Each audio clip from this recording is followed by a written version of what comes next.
Hello everyone, and welcome to this Topography Import tutorial. This is a quick demonstration to help you discover the plugin. For this example, I intentionally downloaded a base map using a georeferenced layer with some noticeable elevation changes so you can clearly see the topography imported by the plugin. Now, I'm going to open the Topography Import menu command, where you'll find all the options available for downloading terrain data. The first option is language selection. You can easily switch between English and French. Next are the professional presets. These presets automatically configure the download area and grid spacing. You can choose highly detailed settings for smaller areas or coarser settings for much larger regions. Your choice mainly depends on your internet connection, since it directly affects the amount of data that must be downloaded and, ultimately, the total number of elevation points used to generate the terrain.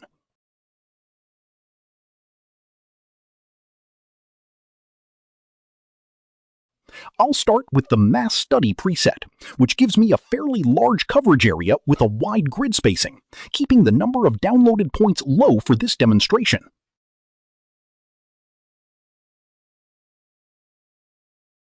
For the data source, you have several options. You can import a text file containing coordinates and elevation values if you already have one.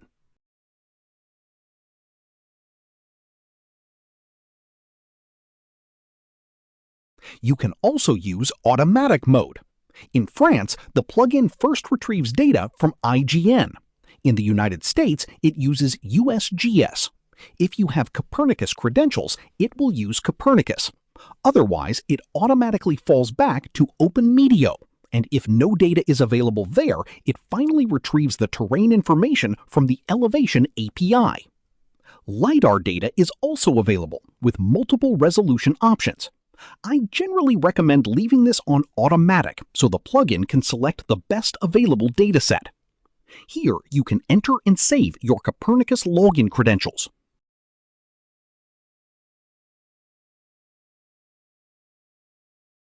We'll look at Download Extent later. It allows you to download additional terrain around an existing mesh. The second section is the grid area.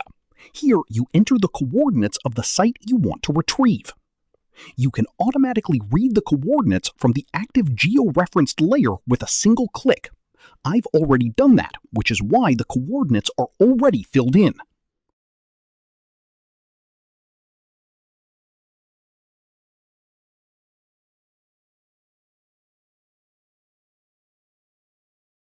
Based on the preset I selected, the download area is 1500 by 1500 meters with a grid spacing of 10 meters, meaning one elevation point approximately every 10 meters. It's not extremely precise, but it's an excellent first approximation over a large area.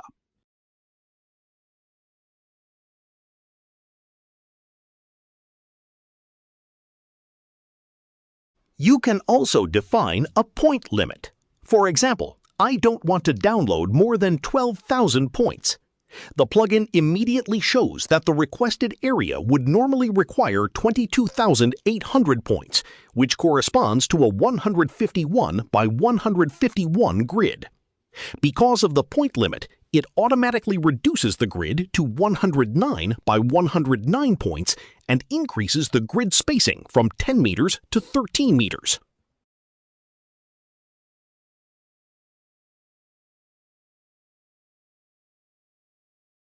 Of course, you can increase the limit.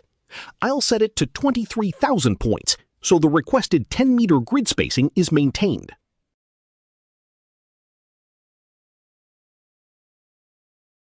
For the output format, you can generate either a mesh or a collection of 3D points with their corresponding elevation values. For better visualization, we'll stay with the mesh option. You can also generate thematic maps that overlay the mesh, displaying either slope or aspect. The plugin automatically creates the color mapping. I'll choose slope so we can see the result.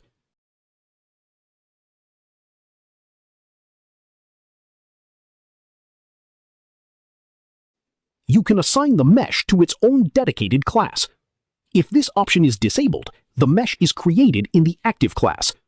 If enabled, the plugin automatically creates a mesh class. You can also generate contour lines directly in the drawing. You may choose no contour lines or specify intervals of 0.25, 0.50, or 1 meter, or define any custom interval you like.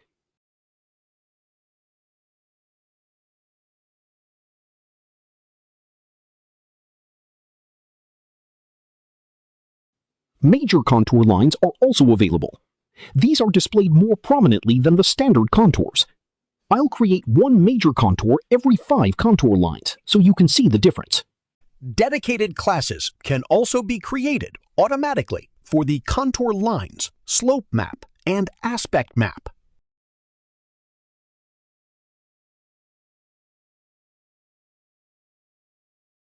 This option resets the minimum Z elevation to 0. The plugin finds the lowest point in the mesh and places it at elevation 0 in your Vectorworks document.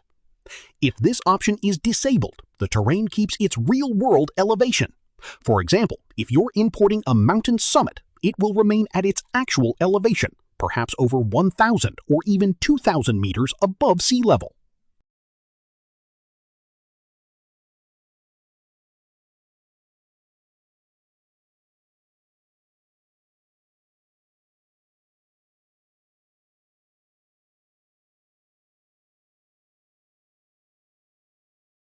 The Z factor lets you exaggerate or reduce the vertical scale. A value of 1 produces a true 1-to-1 representation. A value of 2 doubles the vertical relief, while 0.5 reduces it by half. We'll leave it at 1 and click Import.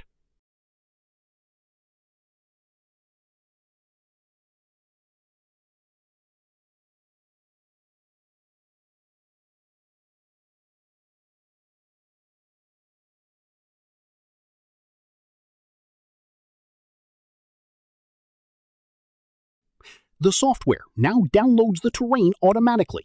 A progress window displays the number of downloaded points, the estimated remaining time, and the service currently providing the data. Since we're in France, it's downloading from IGN.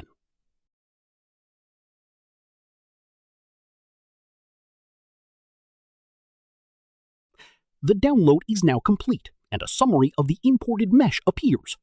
Click OK, and the mesh is immediately created in the drawing.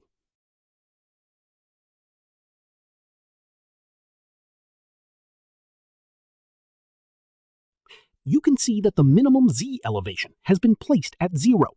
Here we imported a volcano, so its overall shape is clearly visible.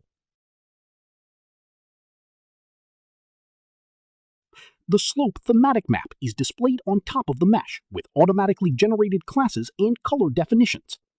You can enable or disable these classes whenever you like.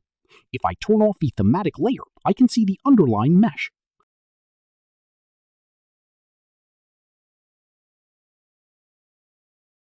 I can also disable the mesh class itself or display only the contour lines.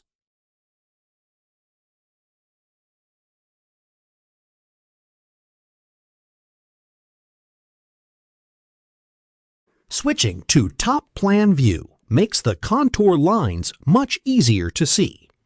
I'll now turn those classes back off.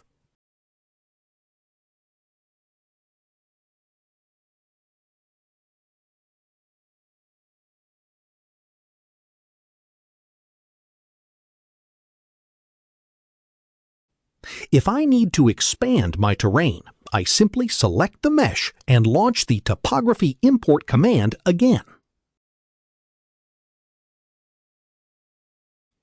This time, the Download Extent options become available. I can extend the selected mesh to the right, left, top, or bottom while keeping exactly the same area settings and grid spacing.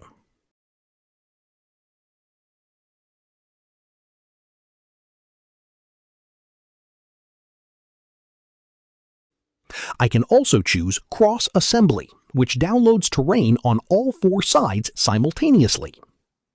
The Smart Merge option automatically combines the 4 downloaded meshes into a single continuous mesh after the download is complete. Let's choose the cross expansion so you can see how it works.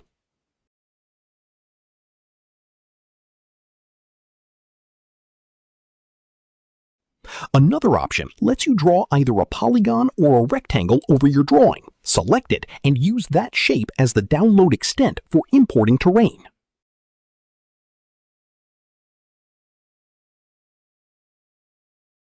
For this demonstration, we'll use cross-assembly.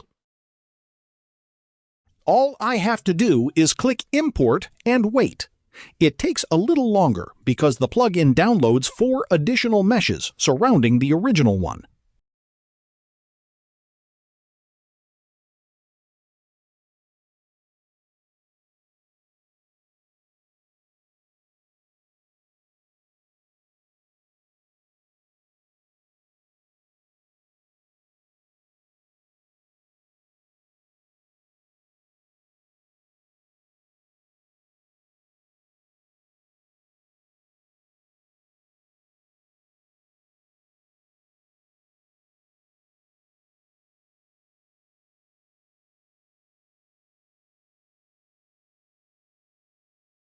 The 4 terrain sections have now finished downloading. As usual, a summary window appears. Click OK, and the combined mesh is generated automatically. Here is the final result.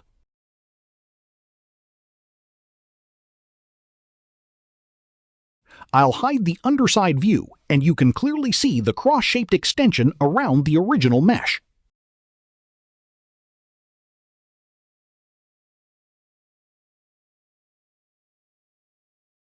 That's pretty much everything for this plugin.